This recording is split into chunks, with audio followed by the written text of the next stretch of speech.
So from the very extreme to the very inspiring, one statement that is very sad but true is that, unfortunately, a lot of us won't be able to afford or have the privilege of enjoying a full and complete, well-rounded education during our youth. And often this leads to an inability to secure one's future, especially from a financial point of view.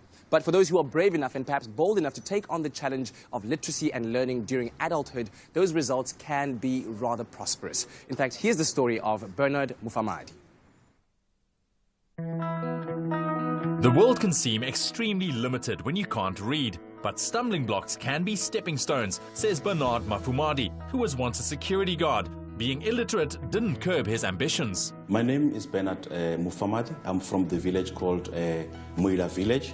I've moved from that village to Johannesburg because I was looking for greener pastures. And then when I come to Johannesburg, I had this picture that says Johannesburg is a very nice place to be, trying to find a job and everything, and it was quite very difficult for me to find work. When I was working as a security guard, I used to picture myself coming out of the office, carrying a briefcase, and then I realized that where I was working, it's a Triple E, they do adult basic education, they are service provider, and then I asked my bosses inside to find out if maybe they can give me that opportunity to further my study. South Africa has a literacy rate of 93%, but basic reading skills aren't always functional for adults, so teaching them requires a different approach. The fundamental difference is really that adults come with experience.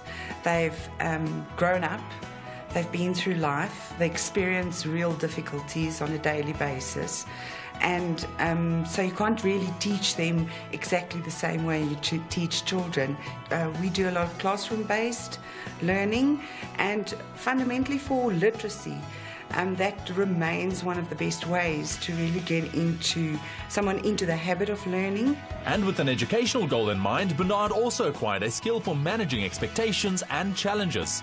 It is not easy to work, to learn when you are an adult because you've got too many responsibility. What I did is that I take it very seriously, and then I make sure that I focus on everything that I do. Now I'm working as a project developer. So it means I get an opportunity to speak to all those learners who are outside, those who drop out at school from grade 11 and grade 10.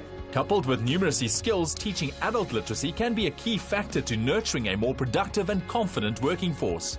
Obviously, with Triple E being 26 years old, we focus on basic education. So we look at each learner or delegate to assess them and find out what are their English capabilities at that stage, and the same with numeracy or mathematics, and then we take it from there and then move forward. We focus obviously on adults, and it's traditionally English and mathematics. I actually want to give the credit to Bernard because he is somebody that used the opportunity, and he's the one that have decided to change and to move forward and to become better and to be successful. We are just a vehicle forming a platform in giving you the opportunity, fixing things maybe that is not in place. What I can say to the people who want to learn is that it's never too late for anything. If maybe they decide that they want to go back and do adult basic education, they must make sure that they focus more into that until they fulfill their dreams. As a society, empowering people through adult literacy, learning is a small step towards bridging our nation's skills gap, but for the student, it's a first-class ticket to the world. Very inspiring indeed. Just goes to show that you're never too old to learn and study. But on a bit of a running note,